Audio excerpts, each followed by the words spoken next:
Nebraska, the Great Plains. People have long come here to build new lives.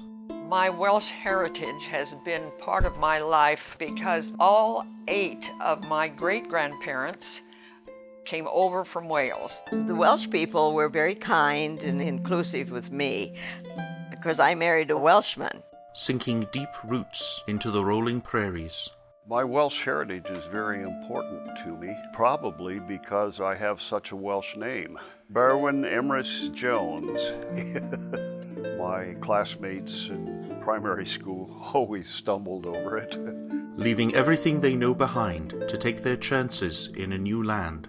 My Welsh-American heritage gives me a sense of placing, identifying who I am. It's a familiar story told over and over again across America.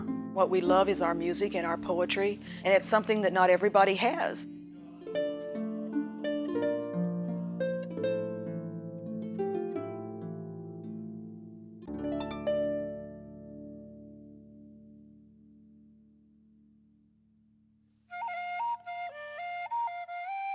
This story begins in Wales, or as it is called in its own Celtic language, Cymru. A small country in Great Britain, to the west of England and across the sea from Ireland. Welsh people began coming to the New World in colonial times in search of opportunity and religious freedom. At that time in Wales, there were the wealthy, and then there were the have-nots. And if you were the have-nots, your chances of becoming wealthy or becoming even comfortable were pretty slim. By the early 19th century, a growing population, economic pressure, and social unrest drove many to take their chances in the United States.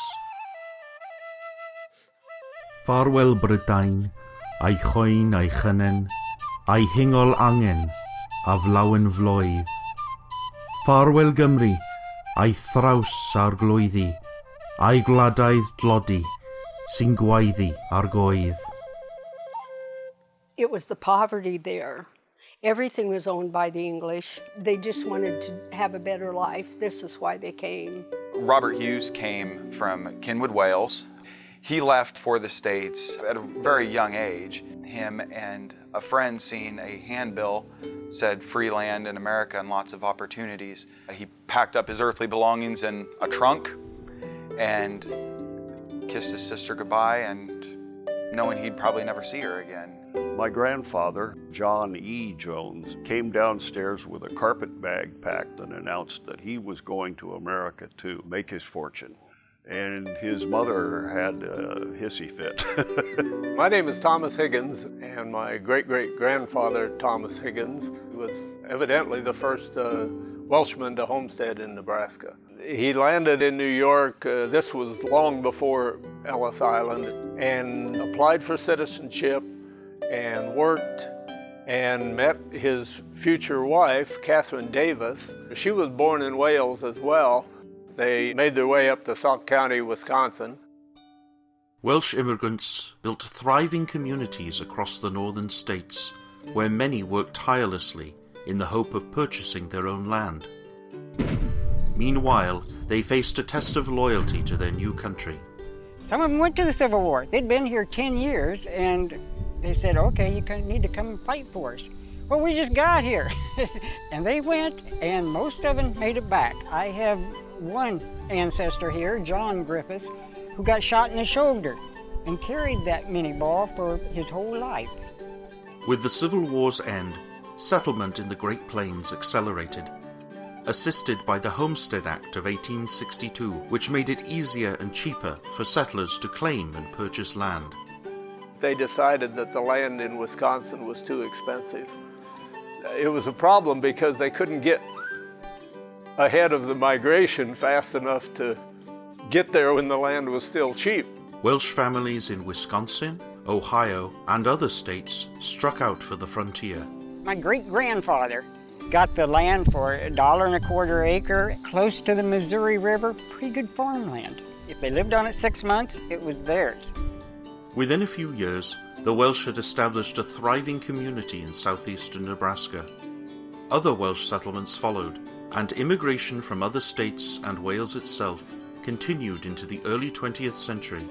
My great-grandfather on my father's side came over in 1880 to the Wymore area, and they bought 80 acres of land south of town when they were diminishing the Oto Indian reservation. The Welsh, of course, were among the many settlers who displaced the indigenous peoples of the plains. For a time, the Welsh and the Native Americans lived side by side and even traded with each other. However, the relentless tide of settlement soon forced the tribes to sell their remaining land and move away.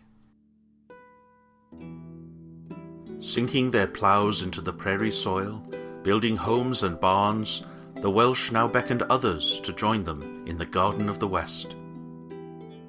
New towns and villages arose on the prairie. Many still stand, but some are mere memories today. Robert broke ground for Sam Wymore, who was the founder of the town of Wymore, Nebraska. They lived on a farmstead south of town, had many kids, which Arthur would have been my great-grandfather. The first 2 years in Nebraska were tough. They had crop failures. Finally, in the summer of 1861, they had good crops, and they had a good harvest of both wheat, corn. They had pigs by that time, and he began to feel like, okay, this really is a good place to live. They would have their farms right next to each other, because they were still a community. That was part of who they were. They helped one another. Make hay, somebody was sick, crops, get in. That was a given, that they would do that. John S. had died in a coal mining accident in Pennsylvania and left his wife with 8 children. All the neighbors helped Ann Lloyd Jones work her farm and raise her children. Despite their challenges, the Welsh persevered, and soon many enjoyed a prosperity they could never have imagined in their homeland. They did fairly well because they would purchase more and more land, and then they finally went back to Wales and brought their younger brother back. So there were 3 Jones brothers. Doubtless you will rejoice to see Eden like Nebraska laden with wheat, corn, vines, apples and plums, with the herds dancing in the meadow and everything happy. However, no matter how productive this new land, it was vital for the Welsh that their new lives bear spiritual fruit as well. My family, when I was growing up, did attend the Bethany Presbyterian Church. In the early days, they had 2 services, 2 sermons on Sunday, and we very seldom missed. And then there was, of course, Sunday school in the daytime, and the evening time we had what we called Christian Endeavor. So we had plenty of religious education growing up in the church. Well, Bethel Church was not only our religious center, it was our social life, and most of them were our cousins who were also our good friends. So when I was 13, I started to play the pump organ that is now at the Welsh Center. The church they had attended down in Platte County was called the Postville Church, and that minister helped in the organization of Bethany here. It was organized as a Welsh Calvinistic Methodist church. That denomination, it joined the Presbyterian denomination in about 1920. My grandfather, John E. Jones, was a very strict Calvinistic Methodist. The Calvinistic Methodists were very anti-alcohol, and they were also very strict Sabbatarians.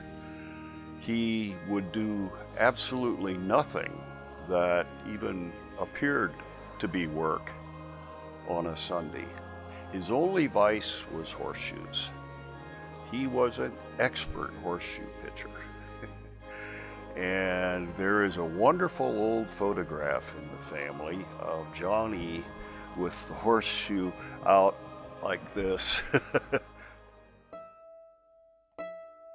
The religious devotion of Welsh immigrants informed their contribution to public life. Many embraced moral causes such as temperance and prohibition. Whatever their beliefs, they became active citizens of their new country.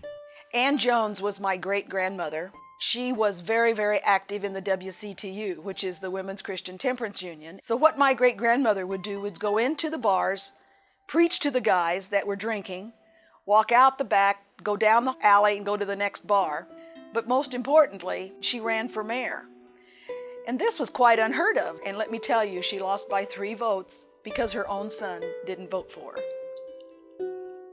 A man of note in the district is the Honorable George U. Jones, also known by his bardic name of Umil Allen. Apart from being a poet, Umil Allen is also a skilled and bright politician, a member of the state legislature for this county. Like all honest men, he has done his job well.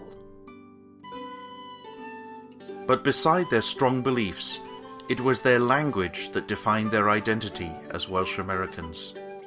My father, Richard Williams, spoke nothing but Welsh until he went to school.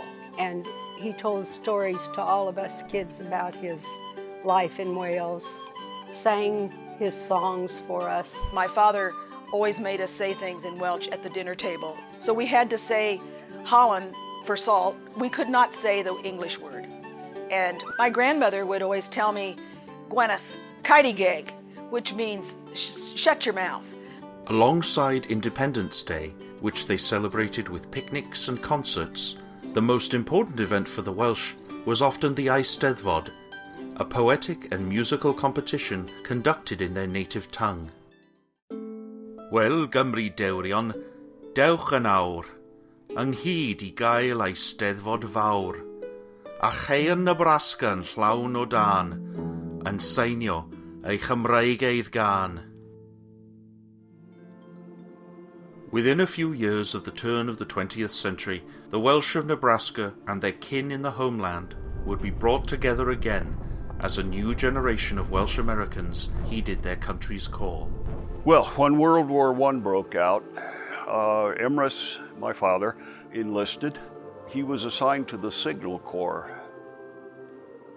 And he arrived, mercifully, a week before Armistice Day. This was the helmet he came home with. It wasn't the one he was assigned. It in fact has the Pennsylvania Keystone emblem on it here on the side. He somehow lost his, and he was able to pick this one up because you had to have one. My great uncle, Robert Perry, who was the first soldier in Platte County to die during World War I. When his body came back from France, the funeral was held here at Postville Cemetery, and it was a horse-drawn carriage, and there were hundreds and hundreds of people at the funeral. As a new century came of age, the children and grandchildren of the Welsh pioneers now considered themselves Americans without question. Well, the youngest boy, Evan, went off to school, and when they dismissed to go out for morning recess, Evan hopped on his pony, Nellie, and came crying home. Dada, they only speak English there, and I can't understand them, and I don't know what they're saying. And so my grandfather said, all right, from now on, we're American. We will speak English at home. They had stopped a Welsh service when I was 13, but they still spoke Welsh quite a bit to each other. But they wanted to be Americans. My parents especially, they didn't want to be singled out. As the old language gave way to the new, rural Nebraska was changing as well. Some of the country churches and immigrant communities began to fade. As the years went by, the churches in the rural communities had less and less members. Hard to support the church itself and to get a pastor to serve the church. Milton and I haven't been over to that memorial spot very much, just because it is still hard for us. After farms started getting so large, we got fewer farmers, and that's one reason why the membership dwindled. Another reason is because the young people married outside the denomination. However, this is not the end of the story, but rather the beginning of another one. For the descendants of the Welsh settlers never forgot their roots.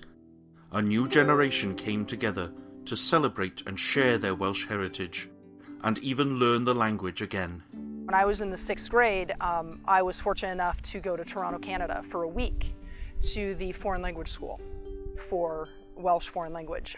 Met a lot of really nice people from Canada and from Wales that were there, and have a lot of good memories of that. In Wymore, the legacy of our Welsh pioneer ancestors remains strong at the Great Plains Welsh Heritage Centre, the historic District 81 Schoolhouse, and Burlington Park Railroad Museum. With its exhibitions, events, and archives, the centre celebrates the culture and contributions of the Welsh in Nebraska and throughout the United States. We're a country of immigrants. We are a Welsh community, and that's something that we can stake our claim to and we can celebrate. It's very important for me, and it's been my passion really, to celebrate and recognize contributions of the Welsh immigrants into this part of the country. Here, on the Great Plains of Nebraska, we still join our Welsh ancestors in song. We hold their memory dear, and we hear them speaking to us through the letters and treasured possessions they left behind. Daddy made things from iron for the trains. He made each one of us kids an anvil. This is mine. It's the smallest of all of them, and I treasure it. In the portraits of our Welsh ancestors, in their poems and songs, and on their graves, we read the trials they faced, their dreams and hopes for a better life in a new land. This is their story. It's part of yours, too.